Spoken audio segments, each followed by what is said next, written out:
Oh my God. Meghan's powerful statement received most controversy over the US abortion ruling. Meghan Markle and Gloria Steinem got together with renowned journalist Jessica Yellin for a wide-ranging interview in wake of the Supreme Court's decision to overturn Roe v. Wade, and despite the highest court in the land doing away with the landmark 1973 ruling, they still have hope.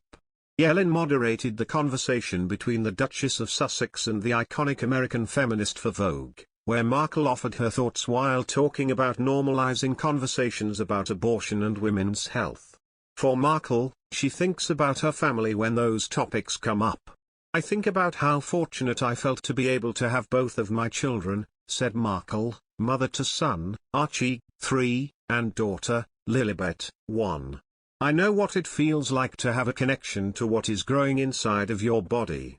What happens with our bodies is so deeply personal, which can also lead to silence and stigma, even though so many of us deal with personal health crises." In a November 2020 interview with the New York Times, Markle revealed she suffered a miscarriage earlier that summer.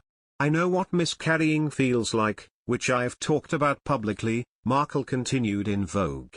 "The more that we normalize conversation about the things that affect our lives and bodies, the more people are going to understand how necessary it is to have protections in place."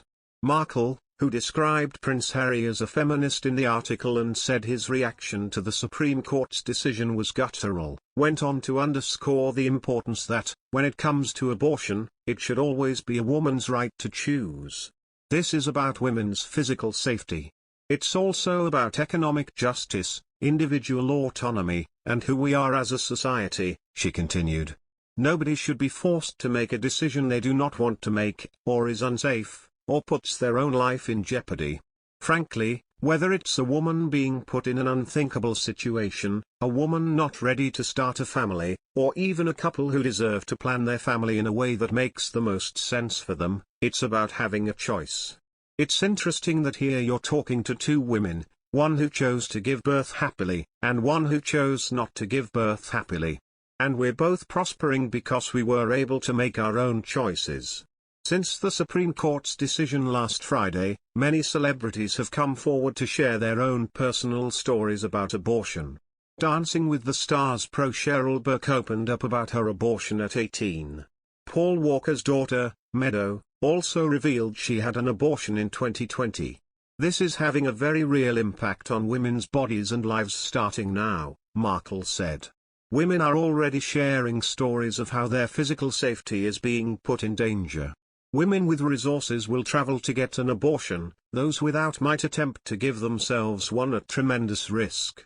Some will have to source abortion pills from unregulated pharmacies. Others who are pregnant and find themselves in a medical emergency will be at the mercy of doctors and lawyers to determine if a procedure that is needed to save her life can even be done at all. What does this tell women? It tells us that our physical safety doesn't matter, and as a result that we don't matter," she added. "But we do. Women matter. And this is one of the reasons that I called Gloria immediately. Because in all of it, she reminds me that when you have anger, you have to channel that energy into something that makes a difference. That's what activism is. It's about how we show up. Men need to be vocal in this moment and beyond because these are decisions that affect relationships, families, and communities at large. They may target women, but the consequences impact all of us. My husband and I talked about that a lot over the past few days. He's a feminist too. His reaction last week was guttural, like mine. I know that for so many women right now, there is a sentiment of despair. But again, we have to band together and not wallow. We have to do the work.